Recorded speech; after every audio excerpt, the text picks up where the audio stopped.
Greetings, community, and welcome to Entropy in Comics.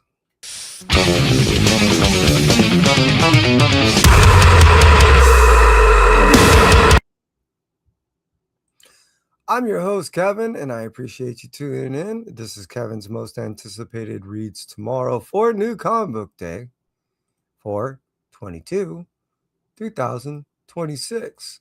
And I appreciate each and every single one of you that cruises on through. I truly do. Without you, it'd only be half as much fun as it truly is. Let's go ahead and take a moment to say hi to those that cruise on in on the live. Hey, Las Cruces, how you do?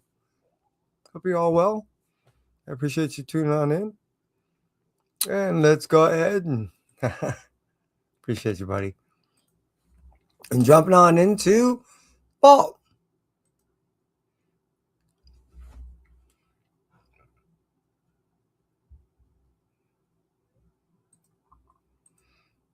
All right. Hey, Jack, how you do? Appreciate you, buddy. Hope all is well with you. I know it's late, and and appreciate you guys hanging out with me. All right, Vault is going to go ahead and bring us Barbaric, The Long Death, issue number 3. This is it for this series. I don't know if you're familiar with this series. The cool thing about it is, in my opinion, it kind of brings to light Brett Bean, that what he's been doing with the whole dork. This is the hardcore version, almost like the Conan version of dork, if you want to call it that. The reason why I say that is much like how the main character in Dork has a talking shield, the main character in Barbaric has a talking battle axe. Each one of them bothers the hell out of the character, and it's just hilarious, ultra violent. And then many of the times there's so many morality aspects that play a part in the storyline that is an underlying statements that are being made throughout the story. It really does allow the reader to take a moment to pause, if allowed, and really kind of reflect not only in just how these things are being presented, but morally speaking, how things are being conducted in the storyline. Back to the main story. Barbaric, The Long Death. This is, like I said, issue number 3 and brings the end to this. There's many little series within the whole Barbaric storyline, which started only so many years ago. I highly advise any and all those storylines. It's not only entertaining, but as I said before, there's layers to the story that allows the reader to go ahead and take a moment and pause, to go ahead and reflect on something a little bit more in depth to the surface lines that are usually given. It's really, it doesn't get too heavy in composition. It does allow some texture in the art. Like I said, it does kind of come across as Conan, but with a whole lot more humor. Barbaric, The Long Death, issue number 3, coming out to you and me on 4/22, 2026. Let's move out from Ball and cruise over to Dark Horse.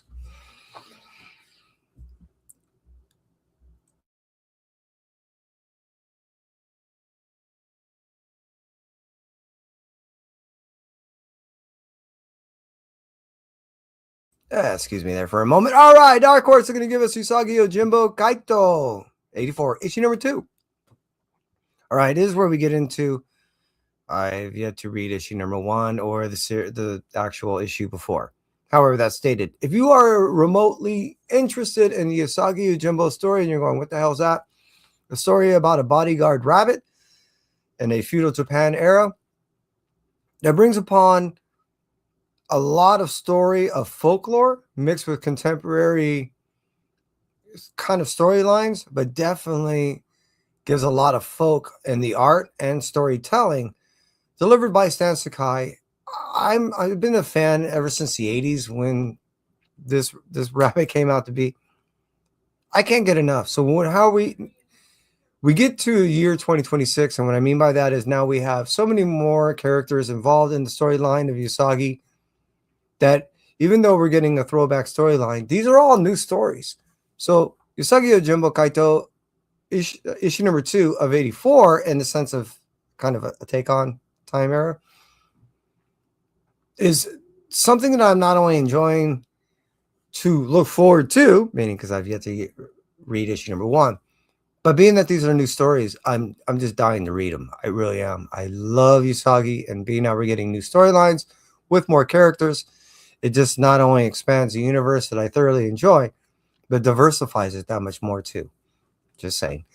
Moving out from Dark Horse, and let's cruise over to Marvel DC. You're going, wait, Marvel DC? Yeah. Marvel and DC once again go ahead and team up to go ahead and do what they've been doing so well of late. And what I mean by that is they've been doing these crossover team up stuffy things that allow like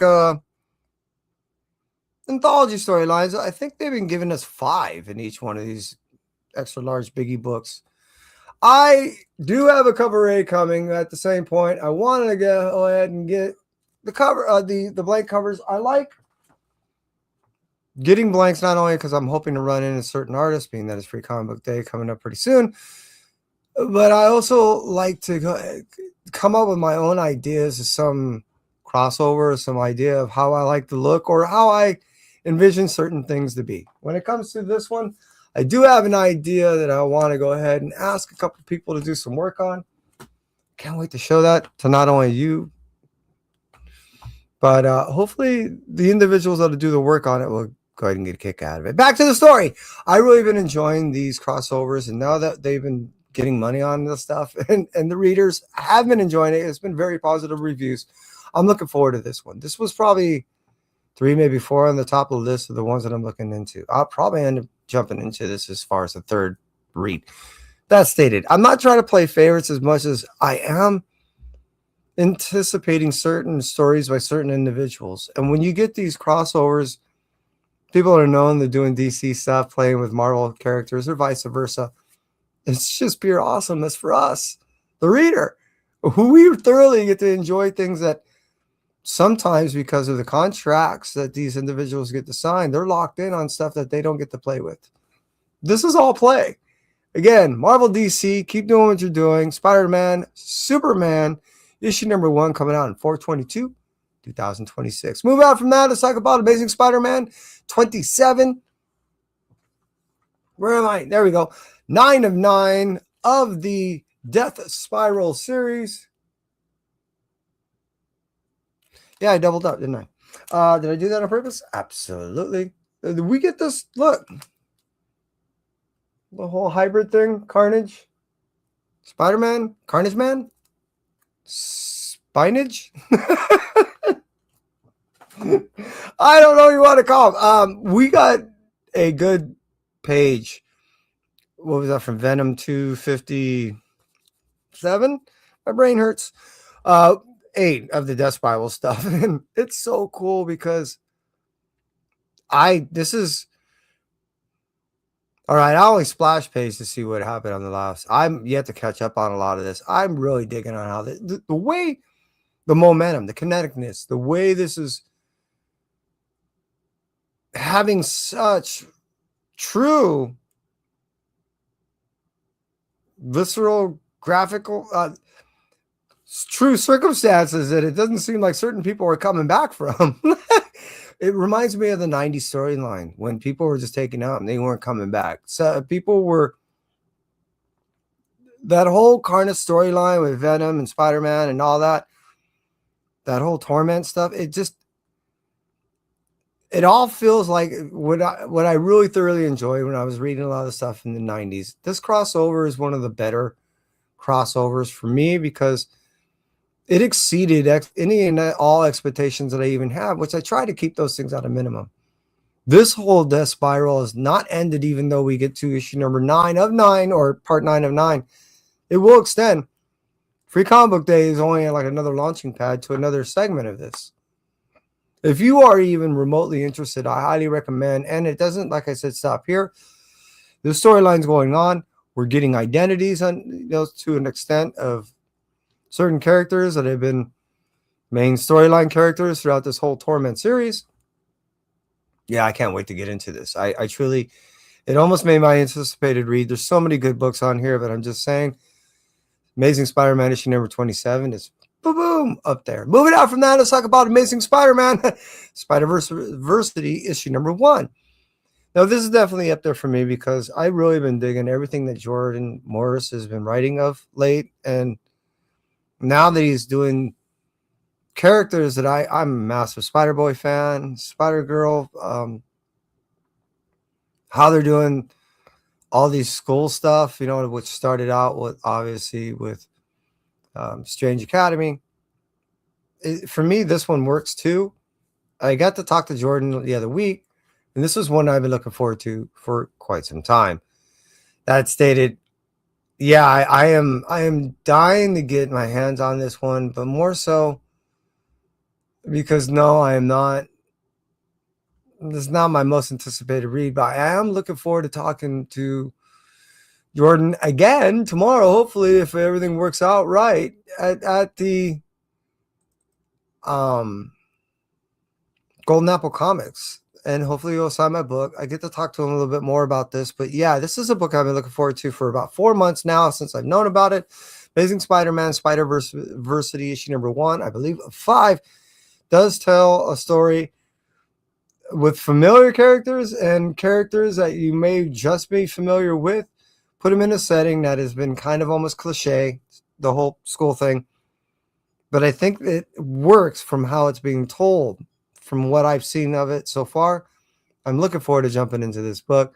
I will be flipping through the page as Jordan not only speaks to me and I get to ask questions about the book as I'm looking through it, but as he's signing my books at the same time. I'm just saying. Amazing Spider-Man, Spider-Versity issue number 1 coming out on 4/22/2026. Let's talk about the Infernal Hulk issue number 6. What do we get here? Iron Man's Hulkbuster new Infernal Hulkbuster suit. We have the one above all now, the one below all. We have so much going on between that monster of the sea, that whole Goliath, and that Titan-y thing. There's all that, and then Charlie. I think by now we should be getting some understanding of what's going on, at least a hint what happened to Charlie and all this. I'm so looking forward to getting into this because I'm like 3 issues behind into this. I'll be doing right down there, or that one right there. I'm going to do a unbox or a pre-order show hopefully tomorrow. And then right there, I got to open that. That's another one. And then, yeah, I'm way behind. So I'm not only looking forward to jumping in those boxes just to get to the books, but to the stories moreover, because I've really been enjoying Infernal Hulk. This has been an awesome Hulk story. It's one that ever since the 2019 Hulk series that we got, this is comparable to me. And not only is it give it another horror aspect to the Hulk that I liked reading in that version of Hulk, but we're getting compassionary style of a Hulk that we never got before. Usually we only get it associated with Banner, and he's usually considered weak and wimpy and puny. And now that Hulk's having these feelings towards a character, Charlie, and even an understanding a little bit beyond himself now that he's split from Banner, it gives her a deeper introspective look at Hulk as a character that we've not seen before. So I really been digging the series. Looking forward to jumping into number 6 coming out on 4/22. Let's move out from Infernal Hulk and talk about Sorcerer Supreme issue number 5, is last of the Marvel books that we're going to be talking about. I'm missing 3 and 4. So to say much about 5 only means that I'm looking forward to jumping into 3 and 4. Just saying. I've really been enjoying the series because it just boggles my brain and how much Doctor Strange really, if he would have just sat on the sidelines, ate some popcorn, and just watched everything unfold, he would be fine.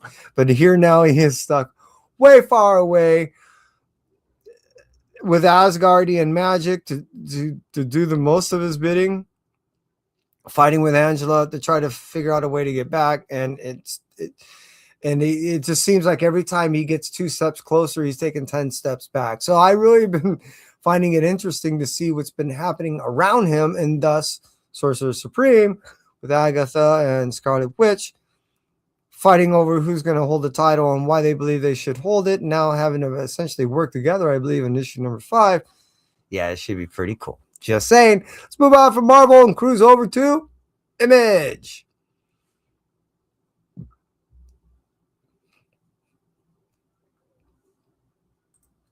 Image Studio is going to bring to us first Corpse Night, issue number 1. I know very little about this series. I do know that it's set in a feudal time of, I believe, England. I want to say in that European era of feudal knighthood and all that stuff that was going on. Like I said, I know little about it. I think it's a daughter and a father. He's gone. He's a corpse. But I believe he still has to preserve his word that he gave to his daughter to forever protect her as a knight and all that. I think that's how it kind of goes. Excuse me. It just seems like an interesting storyline. I did get to see some of the art. I love how the art is presenting this storyline. So that's really kind of what hooked me. There's a lot of covers being presented. The interior art looked awesome. And I know very little about the storyline, but it doesn't mean I ain't looking forward to jumping into it. Corpse Night, issue number 1. Looks interesting. Just saying. Let's move on from that and talk about Void Rivals, issue number 29. This is the big book. This, along with the last couple, I think we're only going to get one more, right? Before Free Comic Book Day. We already got the Transformers, right? So it'd be the last G.I. Joe. I think it comes. Anyways, my point being is this is it before we get to the Free Comic Book Day. This would be the third Energon Universe book that's coming out. And this basically solidifies what I've been saying for the past over 2 years now, how this is essentially all interrelated. They're all interdependent as far as these 3 series storylines are concerned. Also, what it's setting up is the expansion of this Energon Universe.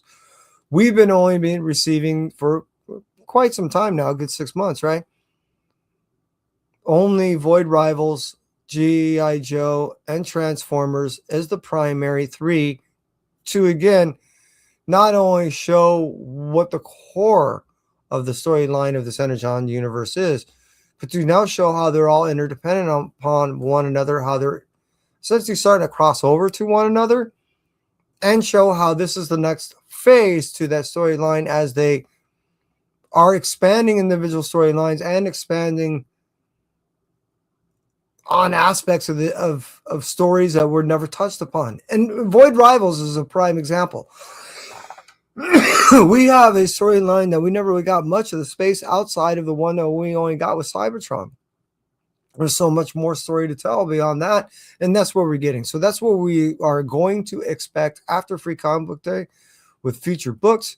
But Void Rivals issue number 29 is really going to set the next level of the next phase of what we're expecting to receive after Free Comic Book Day. Let's move out from the Void Rivals and talk about Exquisite Corpses, issue number 12. This usually makes my Blue Light special every month. It didn't this one, only for a reason I'll get to in a moment. However, that's going to be a close second book that I end up ripping open. I'm curious to see what card I got. I always get the cover C's, which is the poly bag. This is the penultimate book. This is second to that last. 13 books in this series, and we're going to go ahead and get some single Rascal Rabbit. Anyways, we're going to get some single one shots, and then outside of that, we're going to go ahead and get a setup for the next volume of Exquisite Corpses.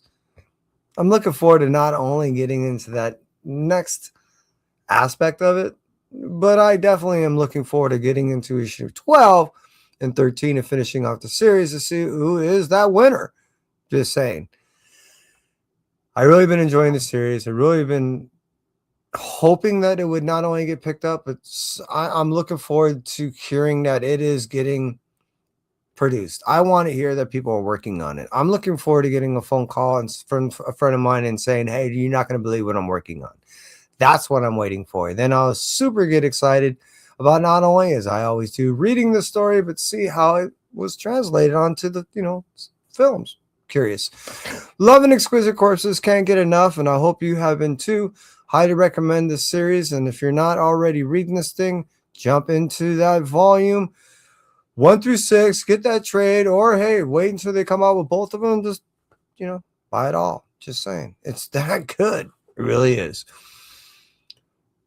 Visceral murders, families trying to take over the United States for the next 5 years. It's the basis of the storyline, secret organizations, and just a whole lot of blood and gore. Winner gets all. Moving on from Exquisite Corpses, moving on from Image Studios, and let's cruise over to IDW.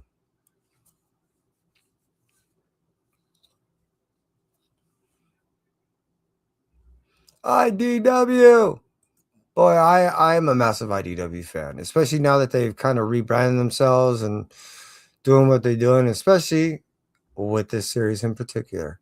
This week's Blue Light Special